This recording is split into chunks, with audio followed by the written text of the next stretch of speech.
sekali lagi katakan glory.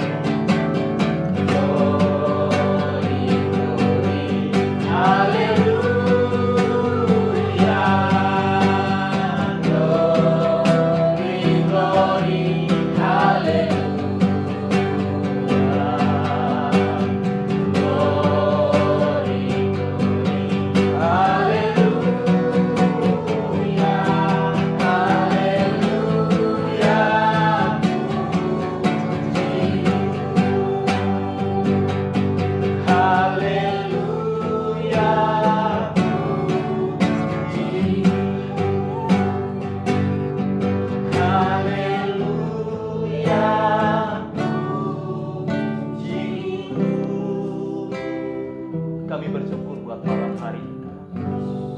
Terima kasih buat kasih karunia Tuhan. Kami boleh ada berkumpul di tempat ini. Kami sudah memuji dan memuliakan nama-Mu. Tiba waktunya Tuhan, kami mau dengar-dengaran akan Engkau.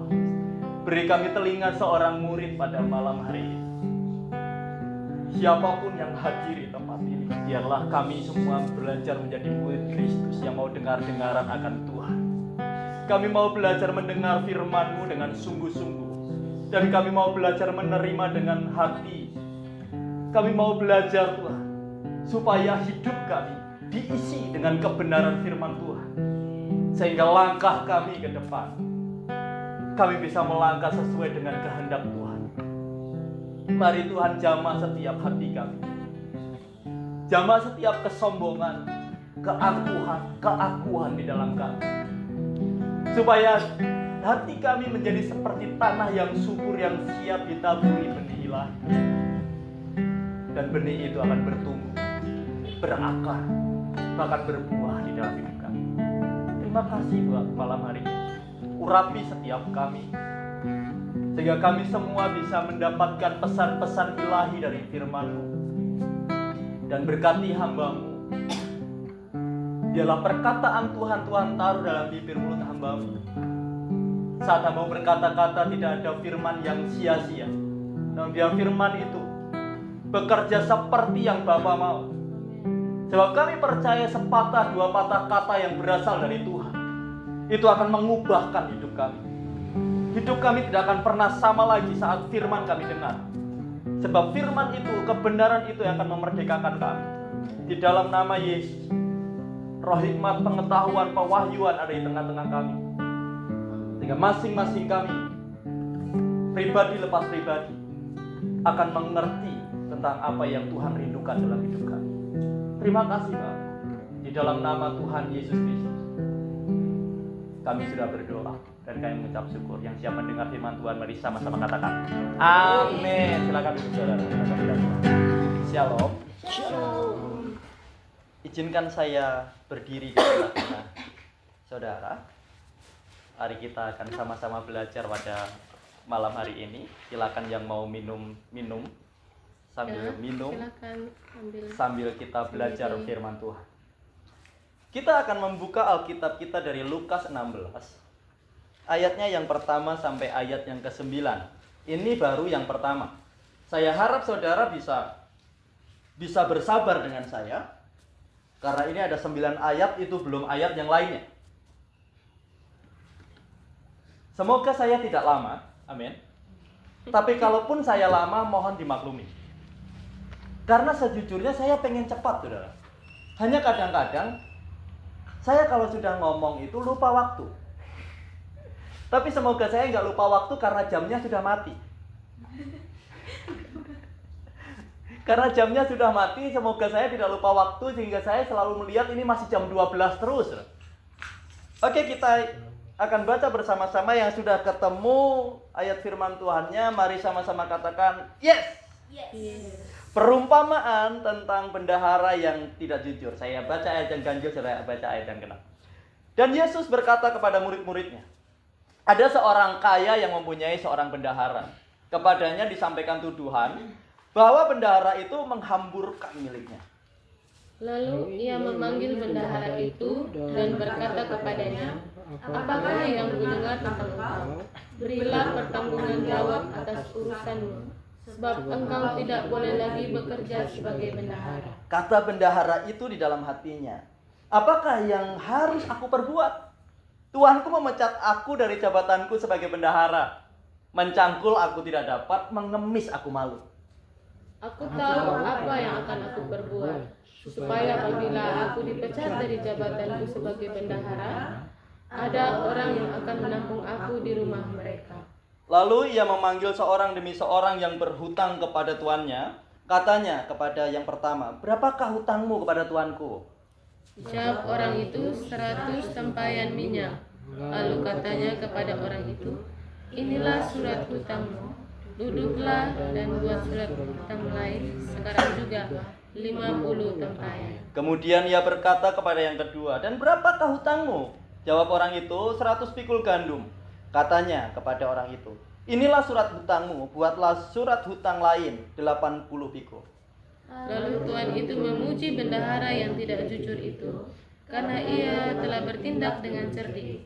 Sebab anak-anak dunia ini lebih cerdik daripada sesamanya, daripada anak-anak terang. Dan aku berkata kepadamu, ikatlah persahabatan dengan mempergunakan mamon yang tidak jujur, supaya jika mamon itu tidak dapat menolong lagi, kamu diterima di dalam kemah abadi. Katakan amin. Amin. Saudara, kita akan belajar bersama-sama tentang perumpamaan yang Yesus berikan kepada murid-muridnya. Dia berbicara tentang bendahara yang tidak jujur, tapi anehnya adalah bendahara ini dapat pujian. Yang muji tuannya lagi, bukan orang lain. Tadinya tuannya geram sama dia, nggak suka sama dia, bahkan memecat dia. Tapi setelah dia melakukan sebuah tindakan, ada sesuatu yang dia kerjakan, diperhatikan sama tuannya, dan ujung-ujungnya tuannya itu memuji dia. Kira-kira ini hal wajar atau kurang ajar? Menurut saya ini sangat kurang wajar. Seharusnya dia nggak usah dapat pujian, ya kan? Para pejabat aja sekarang yang arogan nggak dapat pujian. Kalau perlu di demo dilengsarkan, ya kan? Tapi anehnya bendahara ini dapat pujian. Dan ini yang sedang mau Yesus ajarkan sama kita. Dan itu juga kenapa hari ini kita memulai ibadah yang sebenarnya kita khususkan untuk anak-anak muda, tapi bagi bapak mama yang punya anak muda juga boleh mengikutinya. Karena ini akan berdampak kepada anak-anaknya yang masih muda. Amin. Waktu saya bersama dengan calon istri dan Mbak Naca waktu kita berdoa sore waktu itu, saya tanya sama Tuhan, Tuhan apa sih yang Tuhan mau dalam persekutuan ini? Kami tidak mau persekutuan yang kita mulai itu hanya karena kemauan manusia kita. Tapi kami mau bahwa semuanya itu berjalan seperti yang Tuhan kehendaki. Kemudian sore itu Tuhan memberi ayat ini. Lukas 16 ini, yaitu tentang bendahara yang tidak jujur. Waktu saya baca ini ada sesuatu yang Tuhan ajarkan kepada saya, yaitu tentang generasi masa depan yang termasuk generasi kita. Karena ayat ini berbicara udah ribuan tahun yang lalu. Bukan berbicara sekarang, tapi hari ini kita dengar lagi. Artinya ayat ini sedang berbicara tentang generasi kita, tentang masa-masanya kita. Dan Alkitab ini sedang mau memperingatkan kita tentang generasi sekarang, generasi masa depan ini akan semakin tumpul akan kebenaran. Tidak tahu lagi membedakan mana yang benar, mana yang salah.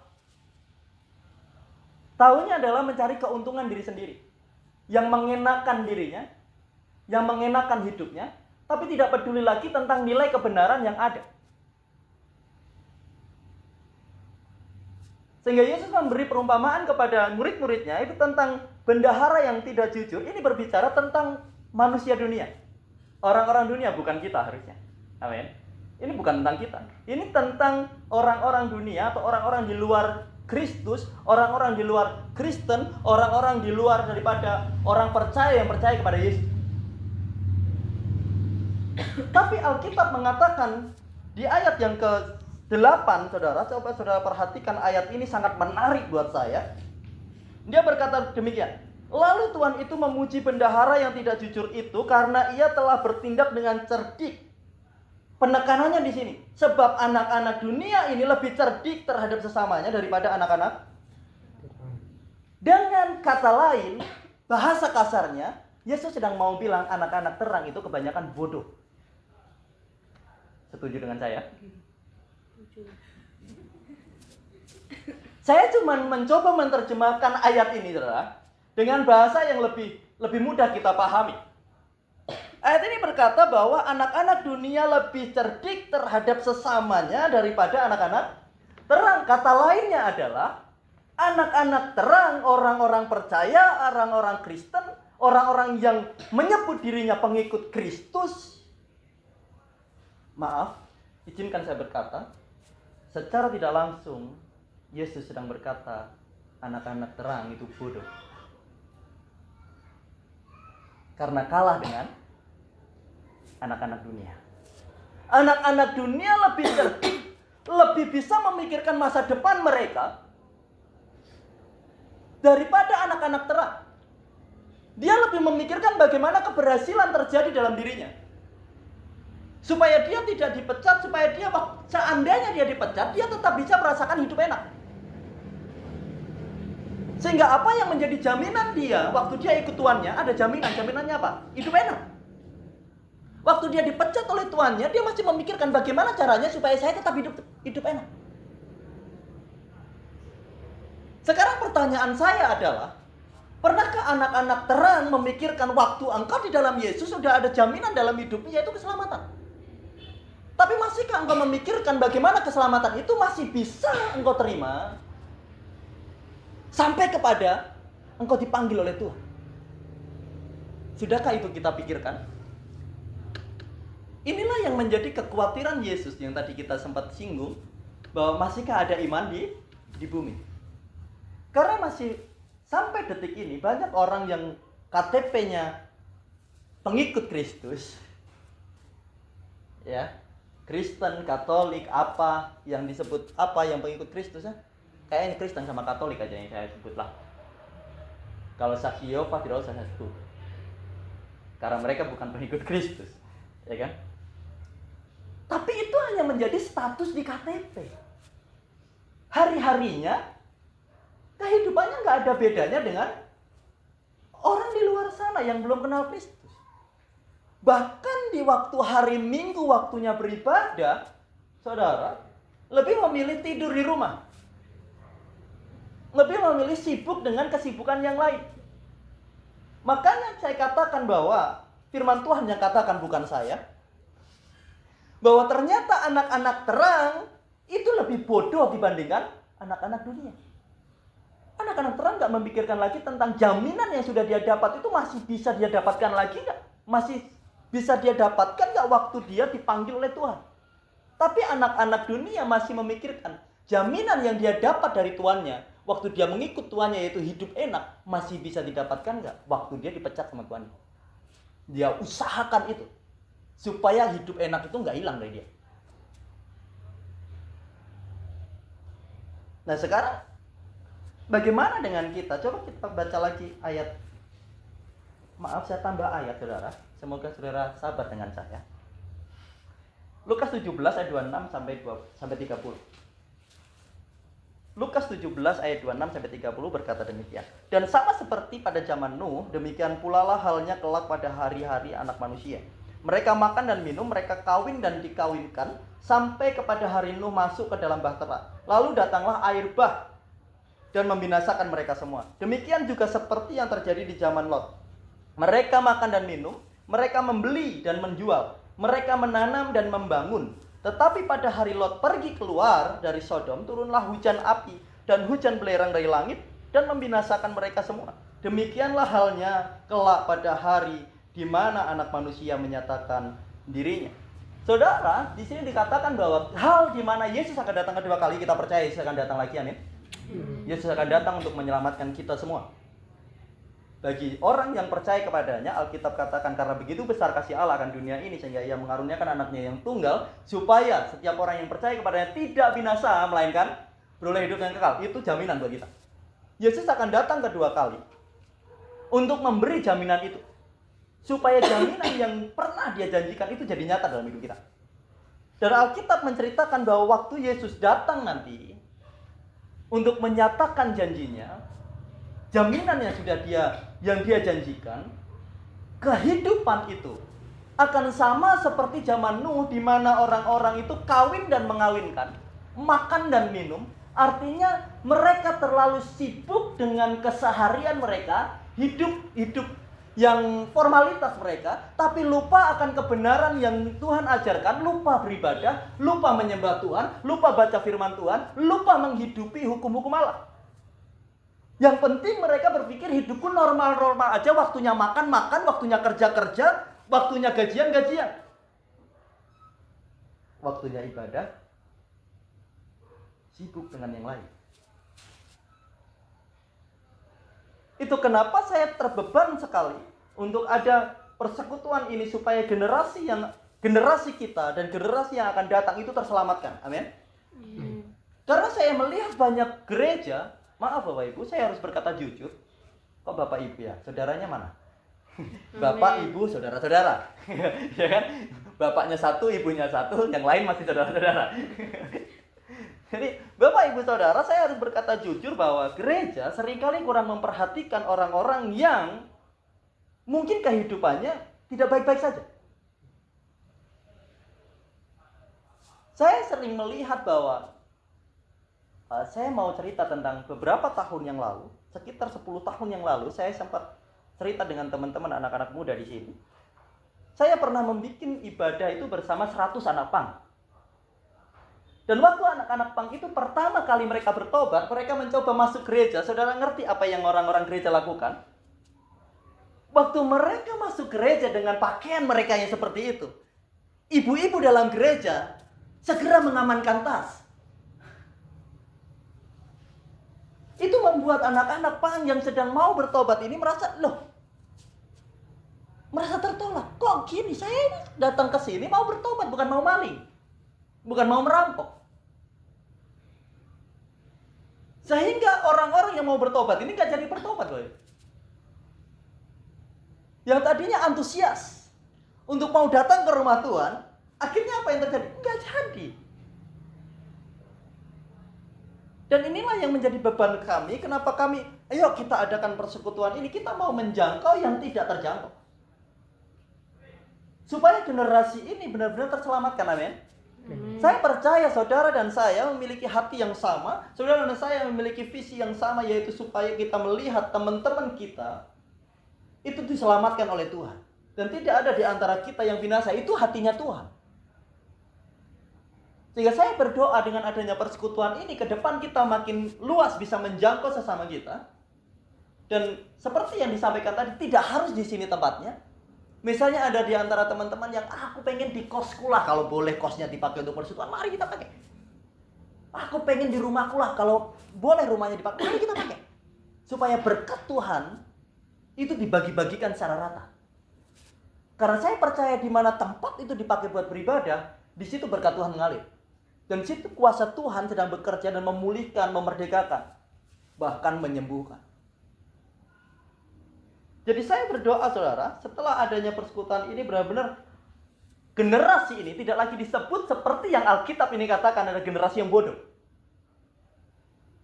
Karena ada hal yang akan terjadi dalam generasi yang bodoh. Konsekuensinya adalah, kita buka Amsal 21 ayat 2. Ini belum konsekuensinya, tapi inilah jalan manusia. Seperti ini. Amsal 21 ayat 2 itu berkata demikian kan. Setiap jalan orang adalah lurus menurut pandangannya sendiri, tetapi Tuhanlah yang menguji hati. Saya percaya bahwa setiap kita merasa bahwa hidup kita itu baik-baik aja. Siapa di sini yang merasa hidupnya nggak baik-baik saja? Nggak ada. Saya percaya bahwa masing-masing kita, setiap yang kita lakukan, kita merasa bahwa itu benar. Betul?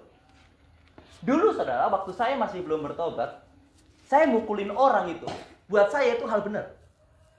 Karena saya sedang membela diri saya, membela hak saya.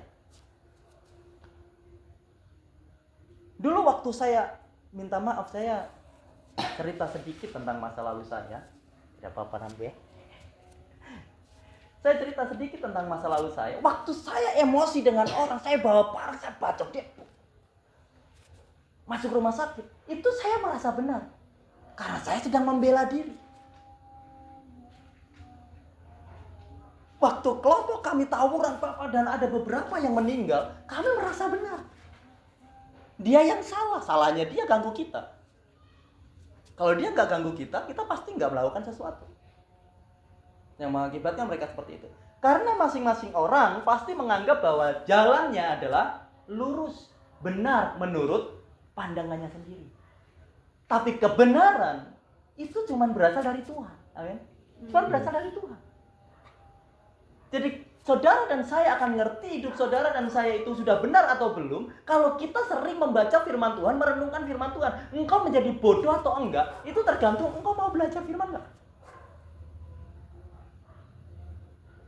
Dalam Alkitab membedakan ada dua hikmat, yaitu hikmat dunia dan hikmat Tuhan. Hikmat dunia saudara bisa dapatkan dari sekolah. Itu secara umum semua orang bisa. Tapi hikmat Tuhan saudara cuma bisa dapatkan dari firman Tuhan.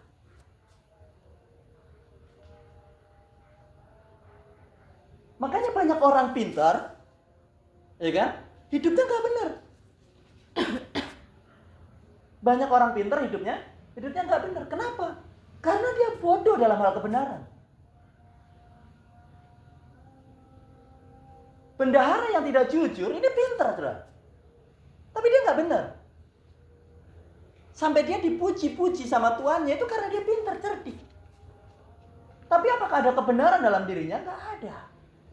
Nah yang Tuhan mau itu bukan cuma cerdik, tapi juga ada kebenaran. Maka Yesus waktu memperingatkan muridnya, engkau harus cerdik seperti ular dan tulus seperti merpati. Banyak orang itu menjadi cerdik kok tanpa tulus. Akhirnya bodoh-bodohin orang lain. Saking cerdiknya. Tapi juga ada orang yang tulusnya kebangetan, gak cerdik sama sekali. Akhirnya dibodoh-bodohin sama orang. Makanya Yesus ngomongnya itu seimbang. Kau harus cerdik, engkau juga harus tulus. Supaya waktu engkau tulus, engkau tidak dibodoh-bodohin. Waktu engkau cerdik, gak bodoh-bodohin. Jadi hidup kita itu bermanfaat. Ada gunanya. Bagi sesama dan bagi kerajaan sorga. Yang berikutnya adalah Hosea 4 ayat 6. Baru 10 menit saudara saya omong. Seingat saya. Masih ada 20 menit lagi. Amin. Hosea 4 ayat 6 berkata demikian. Umatku binasa karena tidak mengenal Allah. Karena engkaulah yang menolak pengenalan itu, maka aku menolak engkau jadi imamku. Dan karena engkau melupakan pengajaran Allahmu, maka aku juga akan melupakan anak-anakmu. Saudara, ayat ini itu peringatan keras buat kita. Bahwa umat Tuhan, orang percaya akan binasa karena bodoh. Tidak mengenal Allah. Dan karena kita tidak mengenal Allah, maka Allah tidak mau menerima kita. Menolak kita. Banyak pengajaran di luar sana mengatakan asal kamu percaya Yesus kamu selamat. Omongnya siapa? Itu jebakan setan. Itu tipuan setan. Setan sedang ngajarin saudara beriman kosong. Saudara makan kosong ya tidak mau ya kan? Apalagi iman kosong. Saudara makan kosong aja mikir-mikir ya. Apalagi iman kosong. Kita ngomong saya percaya Yesus, tapi kita nggak pernah mau ibadah. Halo, Yesus yang mana yang kau percaya? Kita ngomong kita percaya Yesus, tapi kita nggak mau belajar firman, nggak mau dengar firman. Halo, Yesus mana yang kau percaya? Sedangkan Alkitab katakan bahwa Yesus itu adalah firman Allah. Saudara bisa baca Yohanes 1 ayat 1. Pada mulanya adalah firman. Firman itu bersama-sama dengan Allah dan firman itu adalah Allah. Kalau engkau percaya Yesus, engkau harus percaya firman. Bagaimana engkau percaya firman kalau engkau nggak pernah dengar firman? Bagaimana engkau mendengar firman? Bagaimana engkau mau beriman? Bagaimana engkau bertumbuh imannya kalau nggak pernah baca firman? Alkitab katakan iman bertumbuh dari apa? Pendengaran akan firman. Jadi kita harus membiasakan diri kita supaya tidak bodoh, saudara, dengan firman Tuhan. Mari yang belum suka membaca di rumah, ini kesempatan kita dalam persekutuan ini untuk mendengar firman. Amin. Amin. Saya nggak sedang memaksa saudara untuk saudara pulang dari sini langsung saudara harus rajin baca firman, tidak. Tapi saya sedang menghimbau saudara, kalau saudara masih belum bisa rajin baca firman di rumah, ini kesempatan saudara untuk datang ke persekutuan supaya saudara juga tetap mendengar firman. Dan saya percaya benih firman itu walaupun sedikit, saudara tahu waktu petani menanam itu benihnya nggak perlu banyak, tapi hasilnya banyak. Saya percaya walaupun benih firman itu cuma sedikit yang tertabur dalam diri saudara, namun buahnya akan banyak satu ketika. Kalau saudara rajin, seminggu sekali nih datang di persekutuan, itu benih yang sedikit itu disirami terus, bertumbuh dan akan menghasilkan buah. Dan saya percaya buahnya itu nggak sedikit. Orang nanam benih 2, buahnya berapa saudara? Banyak. Banyak sekali ya. Tidak mungkin saudara nanam benih 2, berbuahnya cuma 2. Begitu juga firman Tuhan yang kita terima. Supaya kita memiliki pengenalan akan Allah, supaya kita tidak menjadi bodoh, kita harus banyak belajar firman Tuhan. Yakobus 4 ayat 4. Saya sudah hampir selesai, saudara. Masih ada 3 ayat lagi yang mau saya sampaikan. Yakobus 4 ayat 4 berkata demikian. Hai kamu, orang-orang yang tidak setia, tidakkah kamu tahu bahwa persahabatan dengan dunia adalah permusuhan dengan Allah? Jadi barang siapa hendak menjadi sahabat dunia ini, ia menjadikan dirinya musuh Allah. Saudara, generasi sekarang itu seringkali mencari persamaan dengan dunia. Saudara pernah melihat bahwa ada orang Kristen yang menganggap perceraian itu hal wajar? Pernah lihat? Mungkin di NTT tidak ada, tapi di Jawa ada. Jadi mereka merasa cerai itu boleh. Kalau saya di KDRT sama suami saya, atau sebaliknya suami di KDRT sama istri. Kenapa tertawa? Jadi mereka berpikir bahwa cerai itu boleh.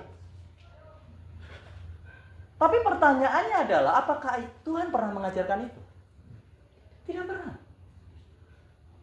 Tapi mereka akan berkata, boleh. Kalau orang lain boleh, kenapa saya nggak boleh? Kebanyakan anak-anak Tuhan sekarang mencari persamaan dengan dunia daripada kebenaran firman Tuhan. Itu yang saya katakan, kenapa Tuhan mengkhawatirkan tentang generasi yang sekarang dan generasi yang akan datang. Karena mulai tumpul akan kebenaran. Sedang mencari persamaan, sedang kita ini dipanggil oleh Tuhan, dipanggil menjadi eklesia, itu ditarik keluar dari gelap kepada terangnya yang ajaib. Supaya apa? Kita tampil beda. Amin. Saya berdoa kita selesai ini kita tampil beda daripada orang-orang yang lain. Sekalipun orang berstatuskan Kristen, belum tentu dia warga kerajaan sorga. Tapi ada orang yang cuma ngaku-ngaku. Tapi saya berdoa bahwa kita semua adalah warga kerajaan sorga. Amin. Kita semua adalah warga kerajaan sorga. Jadi Alkitab sedang mengajarkan kita, waktu kita sedang mengejar persamaan dengan dunia, maka kita sedang menjadikan diri kita itu musuh Allah. Siapa yang bisa mengalahkan Allah? Siapa yang berani dengan sebegitu beraninya menantang Allah untuk menjadi musuhnya? Ini menurut saya adalah orang-orang yang tidak tahu diri.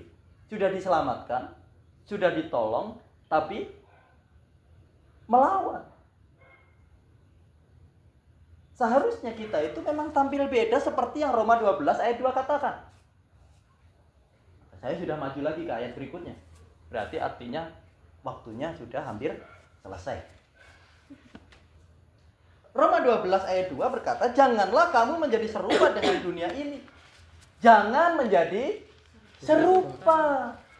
Kalau orang dunia nganggap perceraian itu wajar, kita jangan nganggap wajar. Kalau orang dunia nganggap waktu kita mabuk pukul orang wajar lah, kan saya mabuk. Contohnya, Saya tidak sedang menghakimi yang masih mabuk, tapi saya sedang memberi contoh tentang kehidupan dalam kebenaran. Dan saya tidak memaksa orang untuk harus berhenti, tapi firman Tuhan mengatakan bahwa kita harus berbeda dengan dunia. Amin. Kita harus berbeda dengan dunia. Jadi waktu kita ngerasa, itu wajar dong, kan saya lagi dikuasai sama air surga. Orang dunia mengatakan bahwa aqua yang ada di botol aqua itu, yang kalau kita nyalakan pemantik, terus ada nyala biru, itu air surga. Ini orang dunia berkata. Tapi kita berkata, itu air yang menyesatkan. Jujur saudara, waktu saya masih di dunia, masih di situ, saya berkata ini air surga. Karena waktu saya meminumnya, saya lupa masalah. Waktu saya meminumnya, masalah sebesar apapun, itu saya lupa. Apalagi kalau sudah ditambah daun-daun hijau. Ya Pak Nik, ada daun hijau yang kita selipkan di rokok, kemudian kita hisap. Aduh saudara, itu ada suara genset, kita goyang.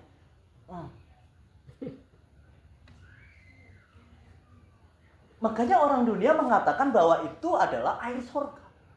Itu adalah benda surga. Tapi buat kita itu bukan benda surga. Ya. Amin. Amin. Makanya Alkitab mengatakan jangan jadi serupa dengan dunia, jangan samakan dirimu dengan dunia. Kalau dunia berkata, harus begini, kita ngomong tidak. Karena Alkitab tidak ajar kita begitu. Tuhan gak pernah ajar begitu. Kita harus lebih cerdik daripada orang dunia. Makanya Roma ini berkata janganlah engkau menjadi serupa akan dunia ini. Tetapi, nah ini yang perlu kita perhatikan. Tetapi, berubahlah oleh pembaharuan budimu. Akal budi kita yang harus diperbarui. Cara berpikir kita yang harus diperbarui. Cara pandang kita yang harus diperbarui. Amin. Diperbaharui. Sehingga kamu dapat membedakan manakah kehendak Allah, apa yang baik, yang berkenan kepada Allah, dan yang sempurna. Makanya tadi saya katakan, generasi yang sekarang dan generasi yang akan datang, itu adalah generasi yang tumpul akan kebenaran. Tidak bisa membedakan mana yang baik dan mana yang jahat. Tapi generasi yang tinggal di dalam Tuhan, dia bisa membedakan apa yang baik dan yang berkenan kepada Allah dan yang sempurna dan apa yang dibenci oleh Tuhan. Dia bisa bedakan itu. Mana yang baik? Mana yang dikenan oleh Allah? Dia tahu. Dan mana yang sempurna? Dia mengerti. Dan mana yang Tuhan benci? Dia sangat paham akan itu. Kenapa dia paham? Karena firman Tuhan membentuk hidupnya, mengubah cara pandangnya, mengubah cara berpikirnya, dan mengubah gaya hidupnya. Amin. Kita harus berubah oleh karena firman Tuhan. Itu sebabnya saya rindu kita adakan ini terus berkelanjutan, bukan hanya sekali ini aja. Supaya pelan-pelan saudara dan saya makin disempurnakan. Saya waktu sharing dengan calon istri, saya bilang gini, banyak orang berkata bahwa tidak ada orang yang sempurna. Tapi Alkitab mengatakan firman Tuhan itu menuntun kita kepada kesempurnaan. Itu artinya bahwa orang di dalam Yesus itu bisa mengalami yang namanya kesempurnaan. Tapi sempurna yang Yesus maksud itu bukan bim salah bim, abrakadabra, kemudian saudara jadi sempurna. Tidak. Kesempurnaan yang Tuhan bicarakan itu kesempurnaan yang bertahap. Seperti orang bangun rumah, saudara. Hari ini yang dikerjakan pondasinya. 3 hari berikutnya pondasi itu selesai dan bisa dikatakan bahwa pondasi itu sempurna. Karena pondasinya udah selesai. Sempurna belum? Sempurna. Tapi bisa dikatakan bahwa rumahnya sudah sempurna atau enggak? Belum bisa. Tapi ini sedang menuju tahap kesempurnaan. Karena pondasinya udah selesai, udah sempurna. Setelah pondasi selesai, maka biasanya tukang itu mengerjakan tembok keliling.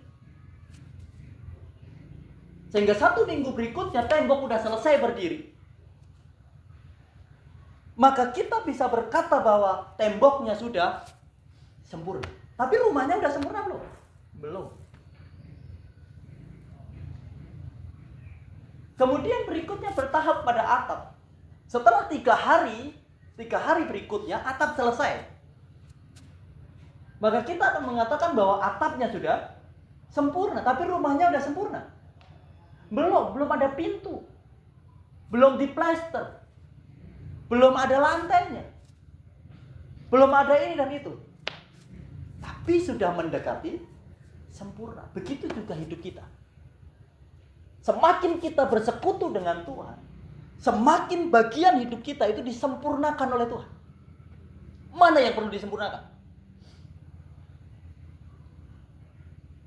Maka itu akan disempurnakan oleh Tuhan. Sampai kepada kita betul-betul mengalami yang namanya kesempurnaan penuh. Dan waktu mendekati kesempurnaan penuh, itulah waktunya saudara dan saya dipanggil Tuhan pulang ke rumah Bapa. Kalau saudara menjadi sempurna di dunia ini, jangan-jangan saudara dan saya akan bersaing sama Yesus. Tapi percayalah, kita sedang dididik oleh firman Tuhan untuk menjadi sempurna. Amin. Ayat yang terakhir. Haleluya. Kalau sudah terakhir saudara, itu biasanya kita bersuka cita. Karena sebentar lagi itu artinya kita selesai. Amin. Ibrani 4 ayat 12 berkata demikian. Sebab firman Allah hidup dan kuat dan lebih tajam daripada pedang bermata 2 manapun. Ia menusuk amat dalam sampai memisahkan jiwa dan roh, sendi-sendi dan sumsum. Ia sanggup membedakan pertimbangan dan pikiran hati kita. Saudara, saya mau berkata bahwa yang sanggup untuk membedakan pertimbangan dan pikiran hati kita antara itu benar atau tidak benar, itu adalah firman Tuhan. Maka saya mau dorong saudara semua, termasuk saya sendiri, untuk mari kita bergaul karib dengan firman. Mari kita semakin cinta akan Tuhan. Kita belajar. Tuhan sudah mencintai kita. Tuhan sudah terima saudara dan saya apa adanya. Tuhan sudah menerima walaupun hidup kita berantakan. Walaupun hidup kita dalam dosa. Walaupun hidup kita tidak benar. Tapi Tuhan mengasihi hidup kita. Amin. Tuhan mengasihi hidup kita. Dan sekarang waktunya kita sama-sama belajar. Mari kita mencintai Tuhan. Mari kita mengasihi Tuhan. Saya mau mengajak saudara semua di tempat ini untuk kita sama-sama menyanyikan lagu pujian. Ku mau cinta Yesus. Saya berdoa kita menyanyikan ini dengan kesungguhan hati kita, dengan keseriusan kita, bahwa saudara dan saya benar-benar mencintai Yesus dan mau cinta sama Yesus. Mari kita naikkan pujian.